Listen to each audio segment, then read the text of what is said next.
आज की कहानी को सब्सक्राइब करें और बेल आइकन को दबाना बिल्कुल भी ना भूलें।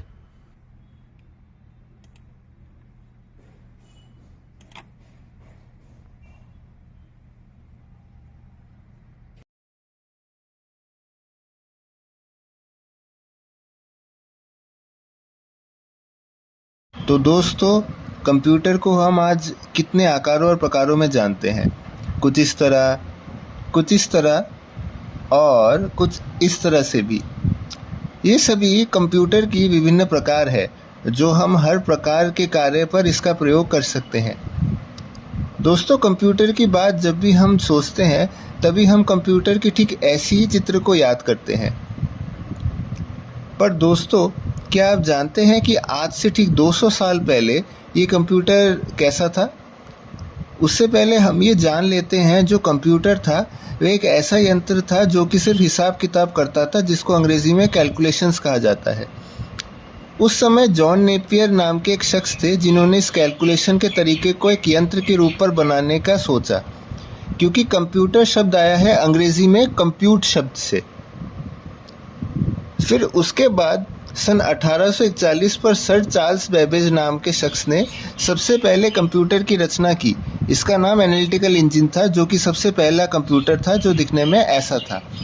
पर दोस्तों, समय बीतता गया और लोग डिजिटल की ज़रूरत को और बेहतर समझने लगे।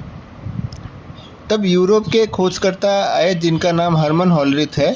उन्होंने पंच कार्ड्स की कॉन्सेप्ट को उन्होंने पेश किया, जो कि डेटा को स्टोर करने के लिए प्रयोग किया जाता है। इस पंच कार्ड्स को प्रयोग करके उन्होंने टैब्यूलेटिंग मशीन का आविष्कार किया, जिसका प्रयोग 1890 पर अमेरिका की जनगणना के लिए प्रयोग किया गया और ये खोज पूरे यूरोप पर छाने लगा।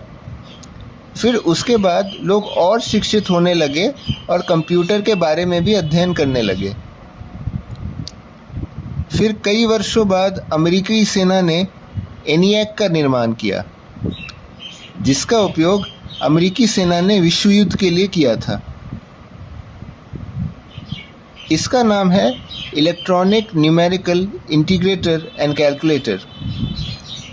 ये जो एनियाक है, ये कंप्यूटर के आविष्कार का दूसरा सबसे बड़ा माइलस्टोन है। ये ना सिर्फ इसको मिलिट्री के संदर्भ पर बनाया गया था, बल्कि ये डिजिटल की ओर कंप्यूटर का एक पहला कदम था।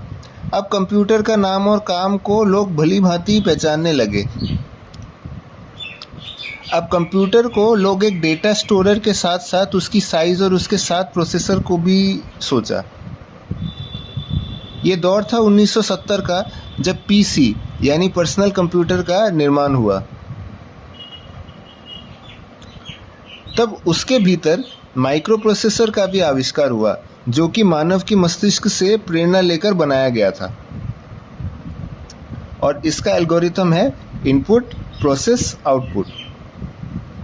ये जो इनपुट है, इस प्रक्रिया की वजह से है कि जो हम कंप्यूटर पर इनपुट देते हैं, इस कीबोर्ड और माउस के ज़रिए हम कोई कमांड देते हैं, तब कंप्यूटर इसको अपने प्रोसेसर के ज़रिए इस डेटा को प्रोसेस करके आगे इस डेटा को मॉनिटर और प्रिंटर के माध्यम से इस इनपुट डेटा का हमें आउटपुट देता है।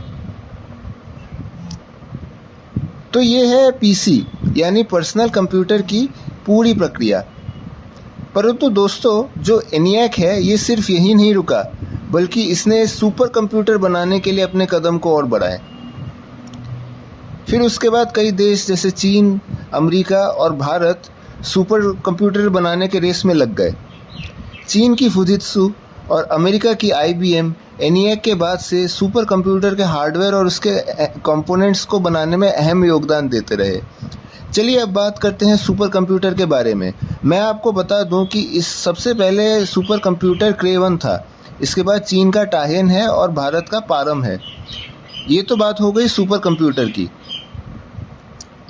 कुछ देर पहले जो पीसी का जिक्र हुआ है, उस पर जो माइक्रो प्रोसेसर बनाई गई थी, ये इंटेल ने बनाया था, जो कि इंटेल 8085 था, जो कि सिर्फ 8 बिट का था। जो प्रोसेसर आज के ज़माने में 32 से 64 बिट के होने लगे हैं, जो कि आज की पीसी, मोबाइल और लैपटॉप पर होते हैं, जिससे कि ये इनपुट और आउटपुट की प्रक्रिया को और बेहतर तरीके से कर सके और ये यूज़र फ्रेंडली हो सके। सुपर कंप्यूटर जो आज की तारीख में इसको डेटा सेंटर के साथ जोड़कर इन सभी कार्यों को बिना किसी संकट के से कर सकते हैं।